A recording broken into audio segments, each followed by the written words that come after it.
In this video, I interview a friend as we talk about our first camping trip in Florida.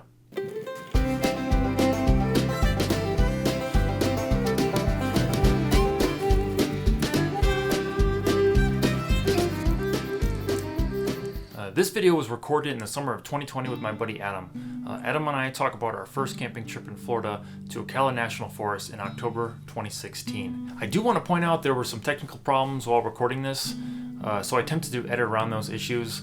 You may notice some audio issues here and there, but let's just chalk it up to a learning experience. Also additional issues while we're recording outside. As Adam and I discuss our first camping trip, we'll discuss some of the lessons learned and how this was kind of a seed to get into backpacking. Now let's waste no further time and watch that interview. So we're just gonna have a conversation about our time out in Ocala National Forest, which was, I believe, late winter 2016, early 2017. I'm gonna have to trust you on that because dates for me, they don't work that well. Because it was either December, January, or March. I remember that. It was definitely the colder months. Yeah, because we wanted to because it was Florida. Yeah, at that time, what was your, have you been camping a lot? No, so my original intention was, because military obviously, and there's guard weekends, so I was living at the dorms at the time, and they were getting very busy with just the chow hall and just constant traffic on base. And I kind of wanted to get away, so I was thinking like once a month to go on a camping trip. And I looked up Ocala, which was a couple hours away, and it had over 13 like camping sites. So that's what kind of drew the interest of going camping out there. And then you and I did it in 2016, I believe. And it was more of a car camping thing because I had a bin in my vehicle with all my camping stuff, a big old, I call it a Florida tent. Some wood, I don't know if I picked up, and then you picked up some from your backyard. Yeah. And then you had a backpack, which is like more like backpacking. And that was kind of like the inspiration, which kind of made me think about getting into backpacking in the future, was that. Because I remember it was just a simple thing you threw in the back seat. And I think you had a pillow too. Yeah. But that was about it.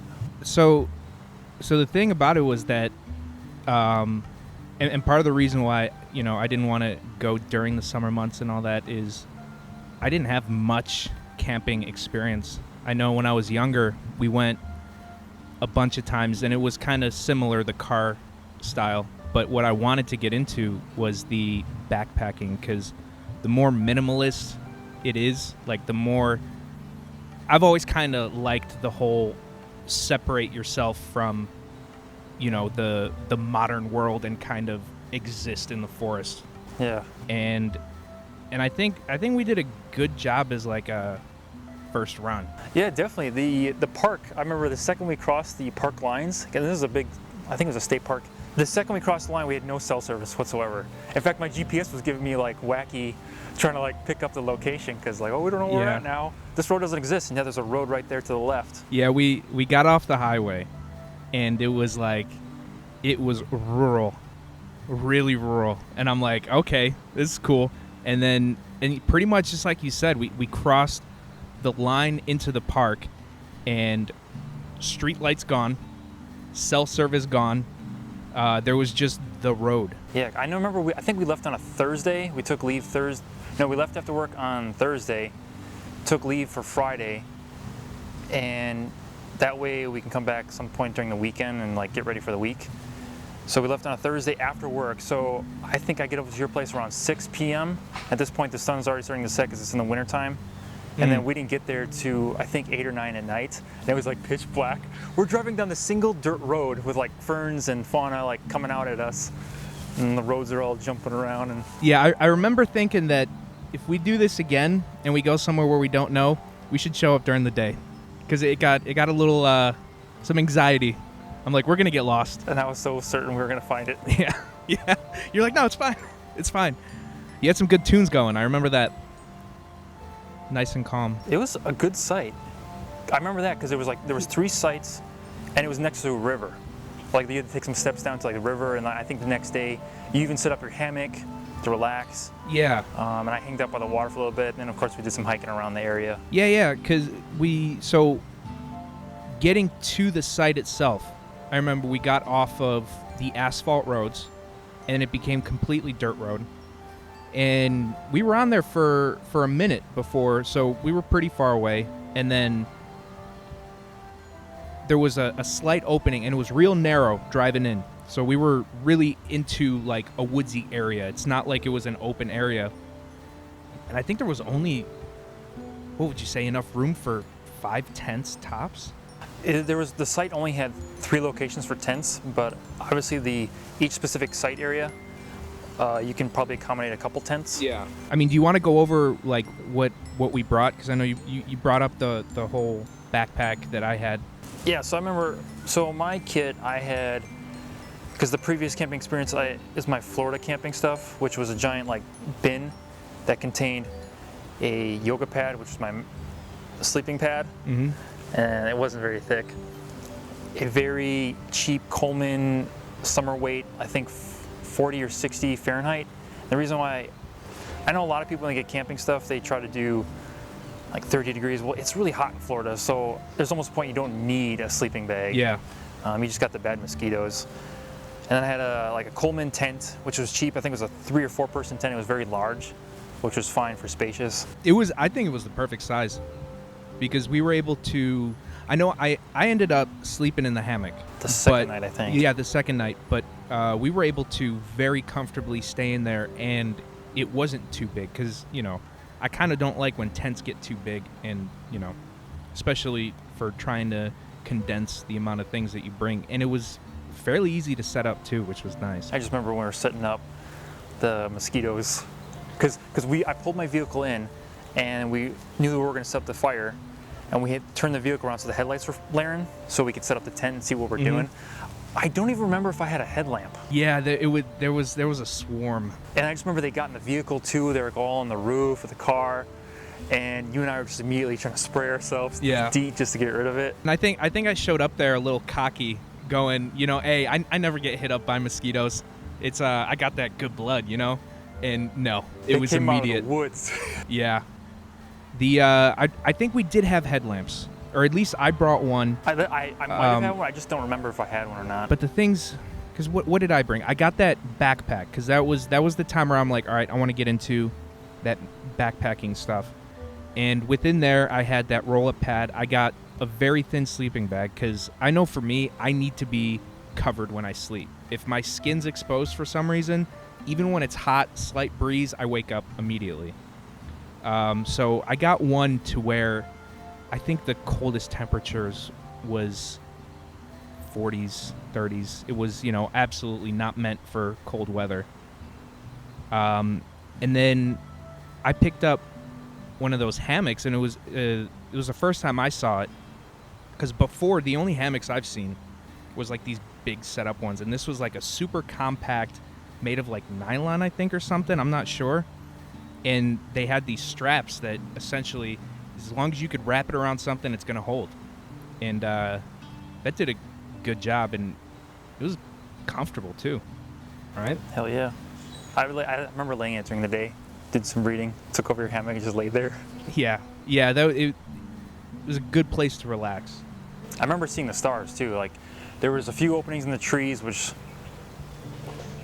I enjoyed because I was able to see all the stars, and I just wish there was more so we can actually, probably should have just walked out to the road so we could see the huge galaxy. Yeah, definitely. I think a lot, because we spend a lot of time trying to get things working right, because the mistake that I made was I brought firewood from a tree that I cut down not a year before, but the wood was left outside. Oh, so it wasn't dry. And it didn't, it rains a lot in Florida, and it didn't dry out all the way, even though it looked like it. So I didn't know much about seasoning wood or anything like that. So we had a difficult time getting the fire going until we started looking around for wood that was laying around. Yeah, like little kindling and twigs and stuff. And we managed to get something going. It was never like a raging fire, right? But it was hot enough to get stuff warm. And we had a fire every day we were there. And that was going constant, which is mandatory. I don't think you can camp without a fire. Well, I know obviously we don't have them running when we're sleeping, but during the day. Of course not. Yeah. Something I wanted to mention, like going back to you bringing your pack, I feel like your pack is kind of like got me into the backpacking scene of things, you mentioning stuff about like, hey, let's hit some trails, do some like hiking, like, or get a canoe and go miles up a river and then hike out to a site. And I remember at the time I was like, that doesn't appease. Like I wouldn't want to do that. Like why would I want to do that?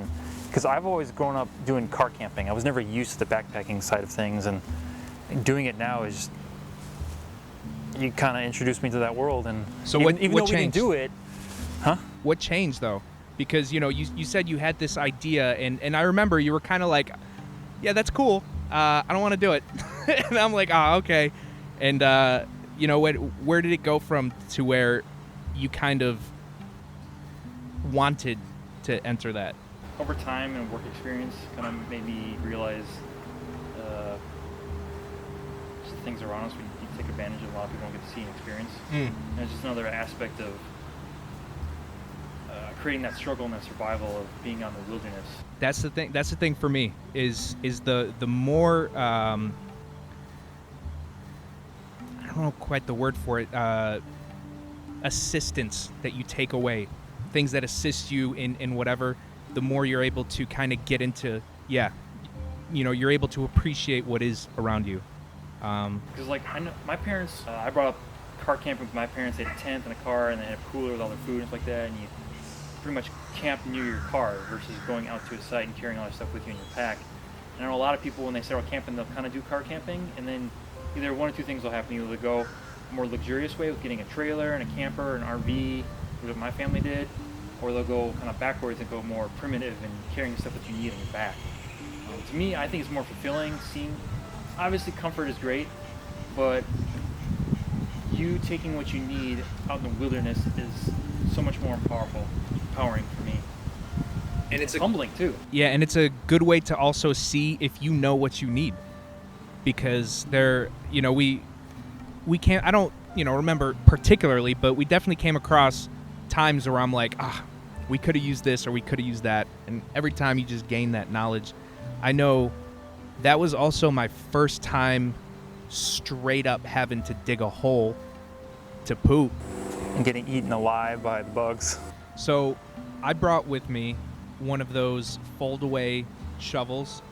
Addition, by the way, I didn't even think anything about that. And you're like, I brought this shovel. I'm always like the one thing that I need when I'm out in the wilderness is like a hatchet or machete, and a shovel. Don't know why, but I'm like, I think I could use these things. And it was, so it was an interesting experience because obviously it's a smaller shovel, so you're not quite getting the leverage to dig stuff out, but it wasn't that hard. And I know the mistake that I almost made is I didn't realize that in that situation, you have to take your pants all the way off. And I went down, and I almost started going, I'm like, oh no, this is gonna go all up in those things. But luckily I caught myself. It's a very vulnerable position too. Yeah, it's exhausting too. When you're squatting down, you're putting a lot of pressure on your knees, your ankles, and your muscles just get sore just from squatting there. Yeah. Which I was surprised. Yeah, luckily I was a little more fit back then, so I was able to hold that squat. Now, I don't know if I'd be able to do it that well. But that was a learning experience, and it wasn't as bad as I thought it'd be. Like, obviously, didn't smell great, and we were nice enough to dig it deep enough, cover it up, make sure it doesn't stink up the joint. Yeah, leave no trace principle. Let's talk a little bit about the food. I can't really recall what you brought, but I know myself, I brought MREs, which is military's meals ready to eat. They're high calorie dense, reheatable food that's prepackaged, and I bought one for each meal a day, so I think I had 9 of them.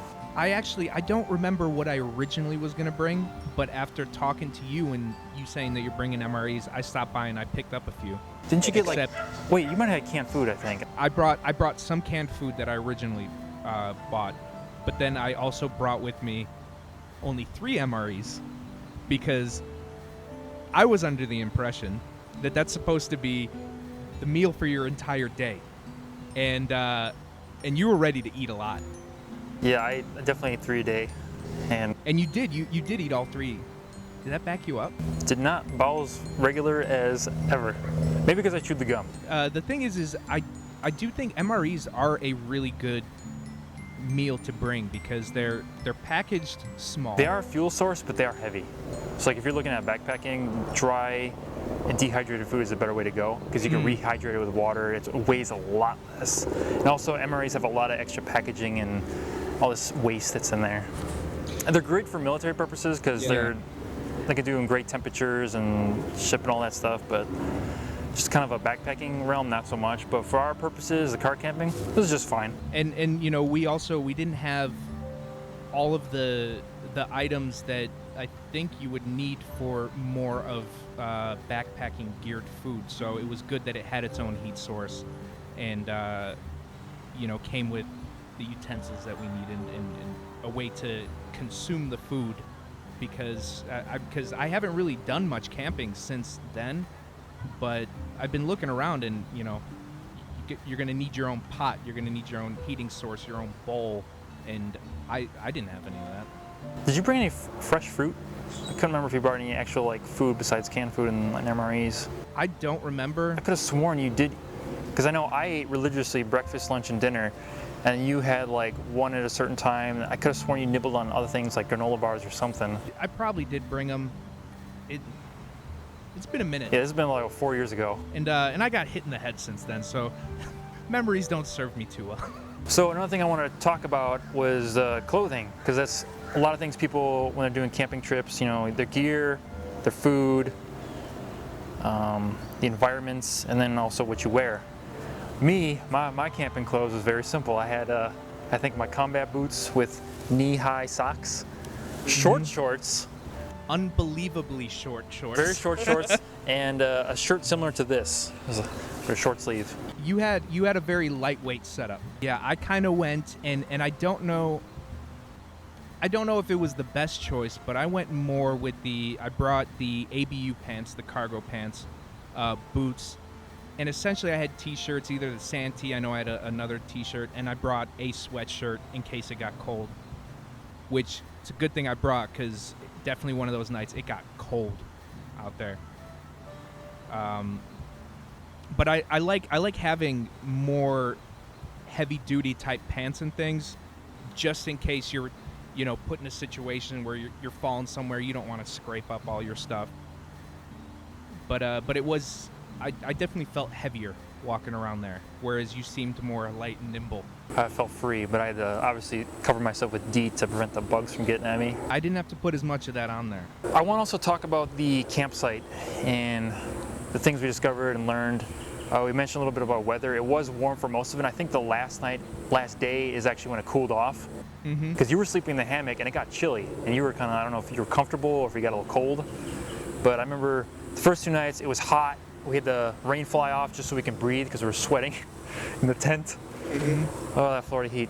And then it cooled down for the last day. And then I know when we did some exploring, obviously I swam in the little river for a little bit, just cool off, some hiking. We discovered that there was an Indian burial ground not too far from where we were camping. Yeah, I kind of wish we knew that beforehand. I didn't want that bad juju on me, but it was very interesting because it had they had those signs where it kind of went over what exactly you're looking at, and it was something I never saw before because it was kind of like it looked like a small hill. It's like little mounds. But it was clearly man-made, right? But it was interesting, that setup, and you know, there was like grass growing over it and all that, and then they showed how the burial stuff was set up, and then it kind of made me think, like, man, people lived here. Like, this exact spot, people lived here. Crazy to think about, just like how dense, and like it's very swampy, it's dense with the trees, and people just walked around by horses, or they just walked in that environment, and it was hot too. Yeah. Man, people must have struggled back then with that temperature, and just thinking about that. We went in the winter too when it's cooler. And the thing about Florida is there's so many things that try to kill you out there. And it even feels like the vegetation itself. Because, you know, I'm from Chicago, and the surrounding woods, like, you know, we have like a lot of bushes and stuff in there, but it doesn't seem as like some of the blades coming off of a bush seem like actual blades other than a leaf. You know, yeah, there's spiky stuff in there. You know, having to walk through something, you almost need like a machete with you, or at least know how to navigate through all that stuff. I know at one point I was having some issues, you know, almost stumbling around trying to get through stuff. But again, that was also my first time in Florida walking through the wilderness and all that. And it was, the trees were interesting. You remember those? They were like really thin and they were super straight. Pine almost in a way, and a lot of the leaves I can't remember if they're leaf or pine, but they kind of looked like pine, which is the bark. They're very narrow and they went up, and all the leaves were at the top. And only at the top. There wasn't like little branches coming off, like it was solid going straight up. And that's one thing that like kind of stuck with me, is how interesting those trees were, because... And there was a lot of pine needles on the ground, so the ground was spongy. Mm-hmm. And you had a bunch of small palm-like ferns at the base, like surrounding, like fields. Instead of corn stalks, you had like these palm-looking things. So you couldn't see directly in front of you, but you could see these long trees that went up. Yeah. And you had like this little canopy of the covering in the trees. Yeah. And then there was that river. And then I remember we saw this little croc or alligator. I don't know the difference between them still. Baby gator, alligator. Yeah. Yeah, and he was just kind of swimming through, and it kind of made me think, if there's a baby gator, there's got to be a big gator somewhere. Luckily, we didn't come across anything like that. I did bring I had a pistol just in case we came across, because, you know, I don't know. This is my first time in Florida. But yeah, we didn't have to use anything like that. Yeah, we did have some guests show up towards the end. I think our last night there, some other campers came in late at night, and they set up their stuff quick. Like they had their system down. Like we're sitting in the fire, kind of, I think, eating or just cooking s'mores. And then they roll in, they get their tent up in like under a minute. And then next thing you know, they're making a fire. It's like, wow, this is quick. And we wave to them.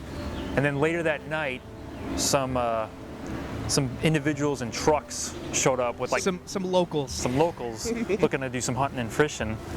And they were being loud, and their music's blaring, like the bright lights on their vehicles. They seemed pretty drunk. Yeah, they had inebriated. The kind of point where they came out of the car and you hear the bottle fall on the ground. Yeah, and I'm not someone to where I get upset if someone's out having fun and they're having too much fun, but they seemed a little reckless and oblivious to other campers that were there. Yeah, and I think at one point they noticed that they didn't notice that there was other people here, and they left, which was good, because I didn't want to have any confrontation. But yeah, I didn't expect that. You know, that because I remember we were falling asleep, and all of a sudden we just hear this loud truck rolling through. It's like you're just echoing in the whole valley area. It was loud. They were loud. Hard to fall asleep. But overall, I think it was a successful trip. It was good. It was eye-opening. Kind of introduced me for future adventures. Since then, I've been wanting to get back into doing it. You know, I haven't found the time myself, but now it's definitely something that I've been looking forward to doing some more. And it was a good learning experience. I want to thank you for kind of introducing me to the backpacking lifestyle things. Thanks for going on this trip with me. I know a lot of people in our work center were like opposed to us going camping, like it was a dangerous thing. Yeah. Even though we did have a plan, it wasn't the best plan or solid plan, but it was a plan. And it worked out. No issues, no real issues at all in there. We enjoyed ourselves and we learned a lot. And I think one thing to note, though, it was good that we only did a couple of days. Because I think if we went for, like, let's say a whole week, then we might have come across some issues, because we were underprepared, but not for that short length of time. All right, well, thank you for joining me. Hey, thanks for having me on, Tom. Until next time, folks, thanks for watching. Well, that concludes it for our discussion. This has been one of my longer videos to date, so if you stuck it around this far, thanks for watching and enjoy the trails.